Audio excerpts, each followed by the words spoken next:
Don't let nobody steal your joy. No sir, life is too beautiful, my friend. Hold up your head and come again. Don't let nobody drain your energy. Life can get lonely, but sometimes you don't need nobody. I don't know what that dream is that you have. I don't care how disappointing it might have been as you've been working toward that dream. That dream that you're holding in your mind, that it's possible. That some of you already know that it's hard. It's not easy. It's hard changing your life. That in the process of working on your dreams, you are going to incur a lot of disappointment, a lot of failure, a lot of pain. There are moments when you're going to doubt yourself and say, God, why is this happening to me? I'm just trying to take care of my children and my mother. I'm not trying to steal or rob from anybody. Why did this have to happen to me? For those of you that have experienced some hardships, don't give up on your dream. There are rough times are going to come, but they have not come to stay. They have come to pass.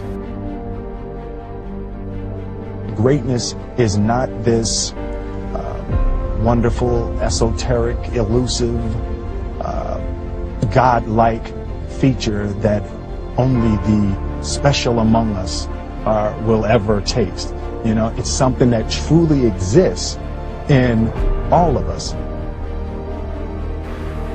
It's very important for you to believe that you are the one. Most people, they raise a family, they earn a living, and then they die. They stop growing, they stop working on themselves, they stop stretching, they stop pushing themselves. That a lot of people like to complain, but they don't want to do anything about their situation. And most people don't work on their dreams. Why? One is because of fear. The fear of failure. What if things don't work out? And the fear of success. What if they do and I can't handle it? These are not risk takers. It's necessary that you get the losers out of your life if you want to live your dream. But people who are running toward their dreams, life has a special kind of meaning. That everybody won't see it. That everybody won't join you. That everybody won't have the vision. It's necessary to know that you are an uncommon breed. It's necessary that you align yourself with people and attract people into your business who are hungry, people who are unstoppable and unreasonable, people who are refusing to leave life just as it is and who want more. The people that are living their dream are finding winners to attach themselves to. The people that are living their dreams are the people that know that if it's going to happen, it's up to them. Someone's opinion of you does not have to become your reality. That you don't have to go through life being a victim. And even though you face disappointments, you have to know within yourself that I can do this. Even if no one else sees it for me, I must see it for myself. No matter how bad it is or how bad it gets, I'm going to make it. That you can make your parents proud, you can make your school proud, you can touch millions of people's lives, and the world will never be the same again because you came this way. Don't let nobody steal your dream. After we face a rejection and a no, or we have a meeting and no one shows up, or somebody say, you can count on me, and they don't come through. What if we have that kind of attitude? The car's repossessed. Nobody believes in you. You've lost again and again and again. The lights are cut off, but you're still looking at your dream, reviewing it every day, and say to yourself, it's not over until I win. You can live your dream.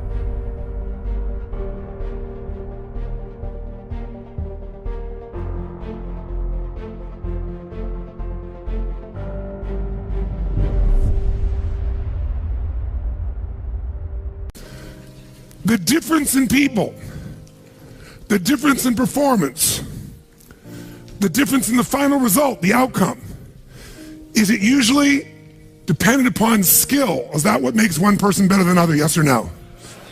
How many have seen someone with unbelievable innate skill get wiped out by an athlete, a person, a business individual who clearly had less skill? How many have seen this happen? Say aye. It's our ability to maximize.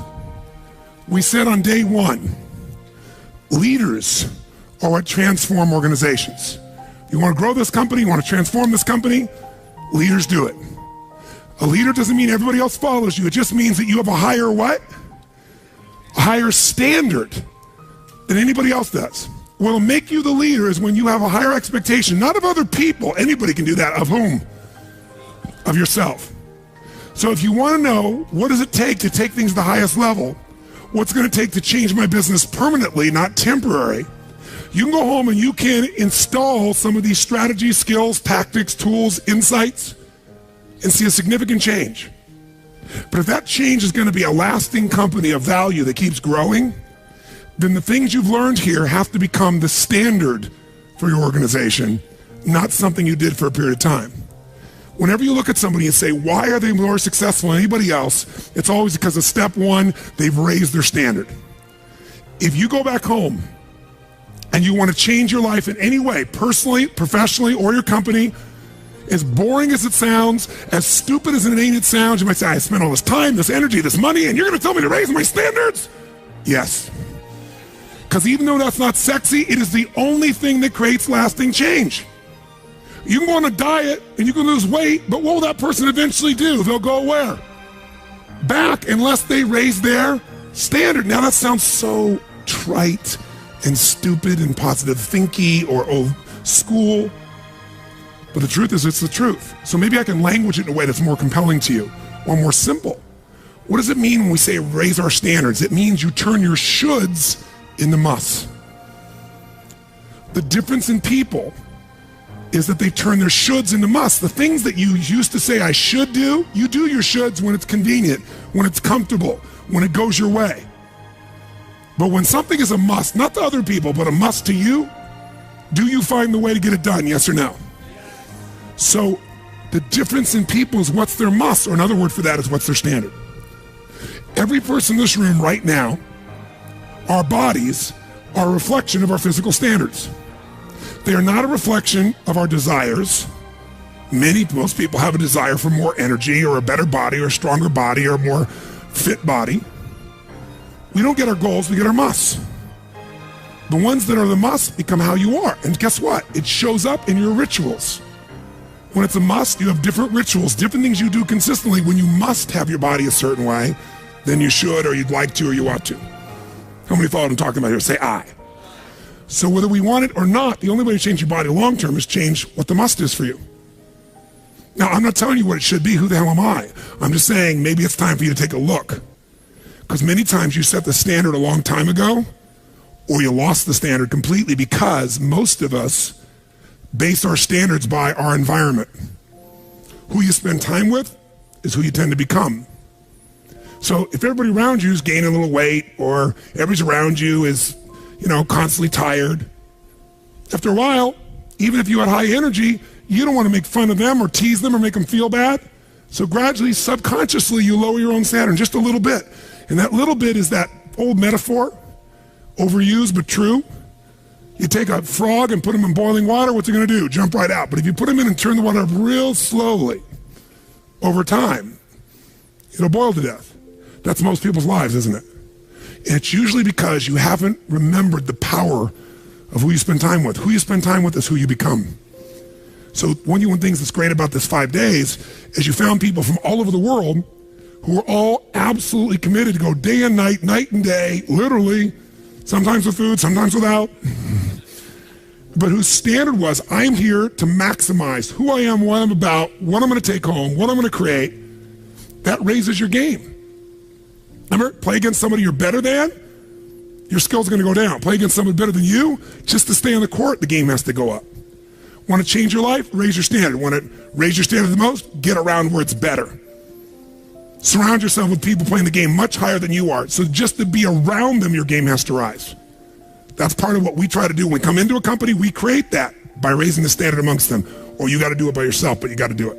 How many agree with me on this? Say I. And it starts with whom? It starts with us. So raise the standard. I remember when I met Michael Jordan for the first time, and it was while he was still with the Bulls. And I asked him, I got a chance to do some coaching, a bunch of people, and I think I introduced him because of this. And I said, Michael, I said, how is it you do this? I mean, you're the best that's ever lived. Don't let nobody steal your joy. No, sir. Life is too beautiful, my friend. Hold up your head and come again. Don't let nobody drain your energy. Life can get lonely, but sometimes you don't need nobody.